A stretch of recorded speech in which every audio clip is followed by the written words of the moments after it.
Oke, assalamualaikum warahmatullahi wabarakatuh. Nah, jadi pada kesempatan kali ini ya, sesuai janji, ini juga udah memasuki minggu-minggu terakhir kan, karena batas waktu kuliah kita tuh tinggal kurang lebih itu satu setengah bulan lagi. Dan kemarin juga karena udah mau masuk asisten dosen, jadi proyek ini juga harus siap sih sudah sebenarnya. Karena nanti kan bapak tuh minta tambahan mikrotik di proyeknya ini. Nah, jadi sesuai janji aku, ini aku buat video tutorial video penjelasan masalah proyek Jarkomlan inilah secara konsep besarnya. Karena kan dari kalian beberapa ada yang nggak buat juga kan, pure ikut mentorship ini cuma untuk pahamin konsep ini. Karena di MK ini itu ya kalian masuk mentorship Jarkomla ini kan supaya paham ini cara kerja ini. Dengan nanti pas udah presentasi kelompok, pas di kelompok bukan satu orang dua orang aja yang ditanya, semua anggotanya ditanya. Jadi otomatis harus paham. Sebenarnya ini mudah. Nah, jadi bakal aku coba bantu jelasin ya.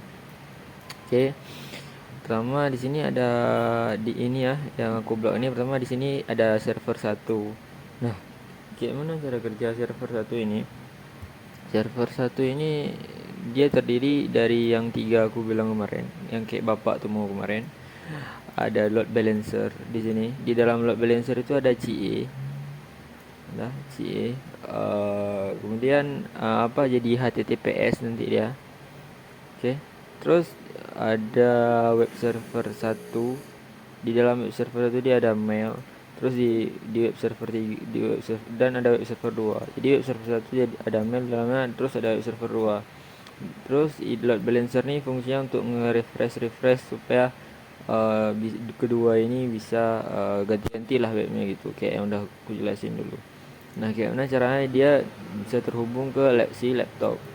Nah, jadi di server di laptop satu ini, nah ibarat kata gini, ini kan di laptop satu ini dia ada VirtualBox.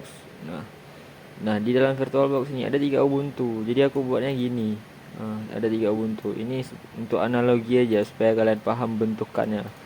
Ada tiga Ubuntu. Nah, semuanya itu supaya dia semua terhubung ke dalam satu jaringan yang sama, kita pakai yang namanya IP. Nah, IP ini dia di sini kita pakai zonnya satu, kemudian identitinya dimulai dari dua. Nah, apa zonnya ini bisa dimulai dari angka 1 sampai angka 125. Nah, kalau identitas IP kan batasnya dari angka 2 nih. Dari angka 2, range jarak dari angka 2 sampai 225. Kenapa? Karena satunya itu untuk default gateway. Istilahnya kayak gerbang defaultnya lah, jalan keluar masuk untuk si jaringannya itu dari Ubuntu ke si laptop, ke Windowsnya, ke si laptopnya, ke Windowsnya. Nah, jadi yang ini kan host only adapter internet nih yang di VirtualBox-nya. Ini default gateway-nya. Nah, ini default gateway-nya, gerbang keluar masuknya di VirtualBox. Ini anggaplah VirtualBox-nya. Nah, jadi yang kalau OS-nya itu semuanya harus pakai host only adapter yang ini. Nah, host only adapter di VirtualBox kan dia gerbangnya harusnya IP-nya satu, gerbang keluar masuknya. Ibarat kata ini semua ini komplek. Ini semua komplek. Nah, ini semuanya komplek. Nah, jadi yang satu ini zonanya, nama kompleknya. Ini satu satu satu satu ini zona kompleknya. Kalau gerbangnya ini 1.1 gerbang kompleknya. Dia emang defaultnya gitu untuk jalur keluar masuknya. Nah, semua jalur keluar masuknya.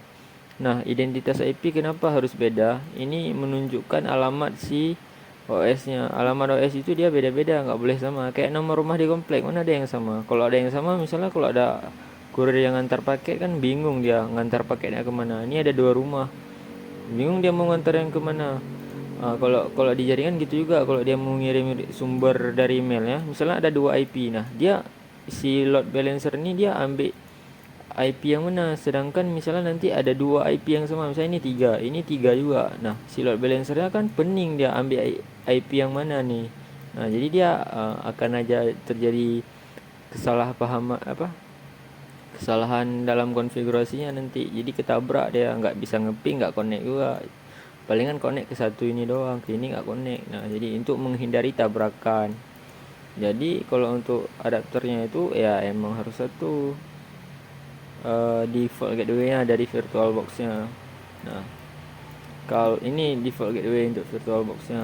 Nah dari Windows-nya ini harus beda juga ujungnya, tapi zone-nya harus sama. Ini satu, ini satu, ini satu, ini satu. Nah jadi aku kalau di sini buatnya supaya mudah diingat 2 3 4 5 itu untuk ini untuk server 1. Nah ini untuk server 1. Nah yang server 2 gitu juga. Server 2 ini kan ada 2 OS nih. Ini remote nama OS-nya, ini Samba. Kita taruh nama biar nggak lupa.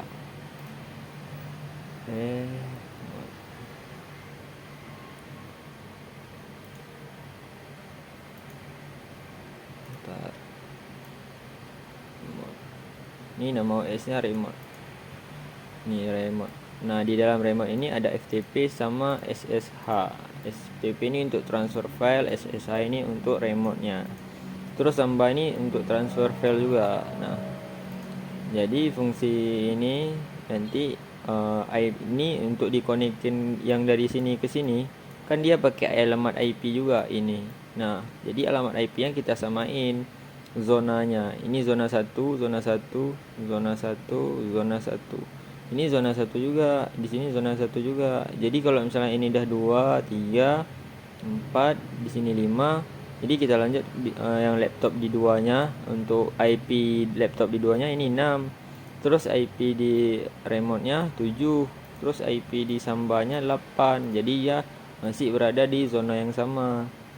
Zona yang sama dengan identitas IP yang berbeda supaya saling terhubung. Nah ini fungsinya apa? Ini fungsinya untuk berbagi file. Kalau misalnya di kehidupan yang misalnya kita pakai itu, paling sering kita pakai itu kayak ShareIt. Nah cuma ini versi jadul lah, kita konfigurasiin segala, dia pakai Ubuntu. Sebenarnya ini sama juga sih. Nah jadi nanti untuk berbagi filenya. Nah ini routernya untuk saling terhubung. Nah, nanti di routernya ini kita taruh alamat IP yang sama juga untuk Ethernet adapter si laptopnya. Nah, nanti di sini misalnya ini udah 56, berarti adapter untuk si di switcher untuk sini taruhlah 7. Oh udah nih, udah 8 nah. Berarti di sini taruhlah 7 nanti, 7.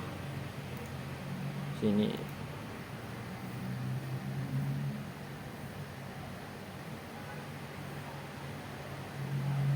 Nah gini, ini punya si laptop 1. Terus yang ini punya si laptop 2. Kita buat satu lagi supaya dia saling terhubung.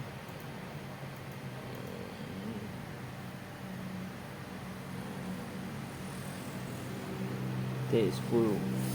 Nah nanti kalian terserah mau buat berapa. Yang penting dia harus beda-beda ya antara ini semua.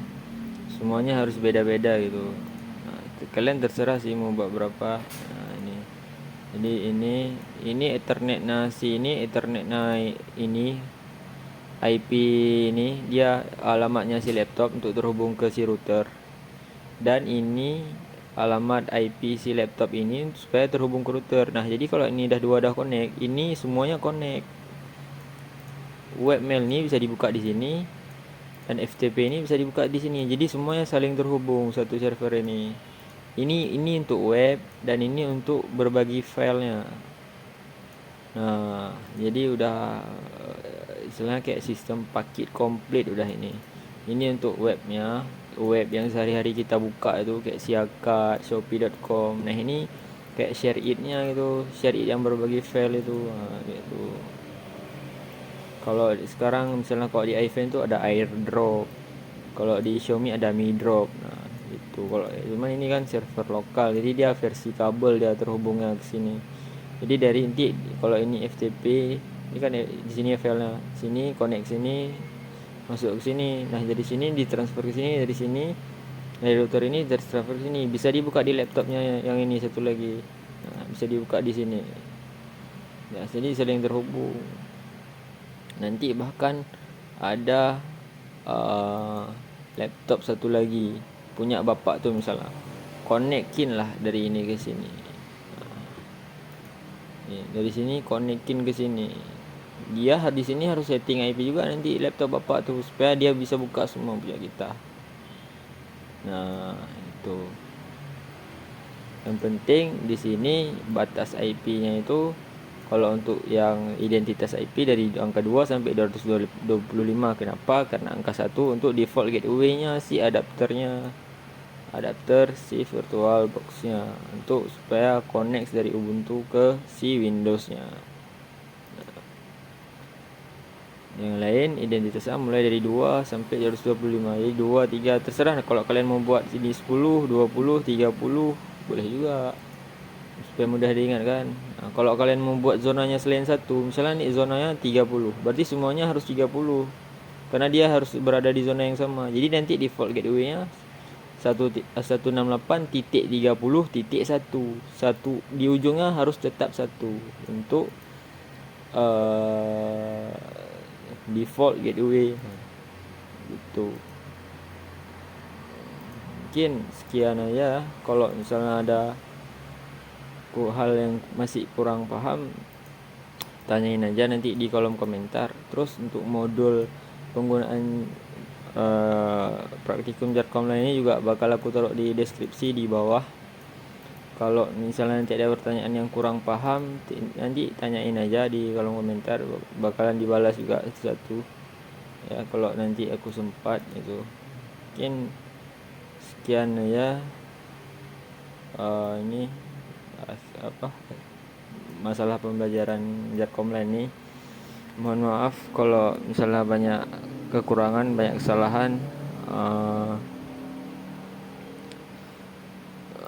Selama ngajar kalian, kalau misalnya ada tutur kata yang salah mohon dimaafin.